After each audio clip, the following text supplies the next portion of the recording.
Jelgavnieks Ivars Galiņš vakardienas izbalsošanā tika cauri ar izbīli. Mācības Okartas akadēmijā pameta Kristaps, un Ivaram ir vismaz nedēļa, lai pierādītu, ka viņš ir skatītāju uzticības vērts. Jāizdara vien pēdējie secinājumi par svētdienas koncertu un jādzīvo tālāk. Tusiņš bija gaismas, bija operatori, arī ļoti labi strādāja, publika kurināja, un viss notikās, viss gājas priekš un pats beigās arī riktīgi tā atdevies vienkārši. Tieši tā, es gribēju, lai patīk lielu paldies operatoriem, gaismaniekiem, skaņiniekiem, to, ko viņi izdarīja. Tas bija liels paldies viņiem. Milzīgs paldies visiem tiem, kas deva man iespēju turpināt mācības Okartas akadēmijā. Šodien jūtos ļoti labi, jo paliku šovā. Kas vienam nāves dzira, otram balzāms dvēselē. Dziesma Feličita, ko aizgājējs Kristaps neieredzēja ne acu galā, ir ļoti paprātam Ivaram.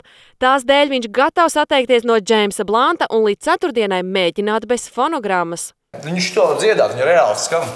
Viņa tā kā opera var dziedāt. Es operu nedziedāšu gluži, bet tādu. Uz viņas var parādīt balsi. Tā Džeimsa Blanta tur atkal tāda dudināšana. Tā. Un tad nepateicīgi tā Džeimsa Blanta. Viņa oranži iet nekādi nevar uztaisīt pēc Džeimsam.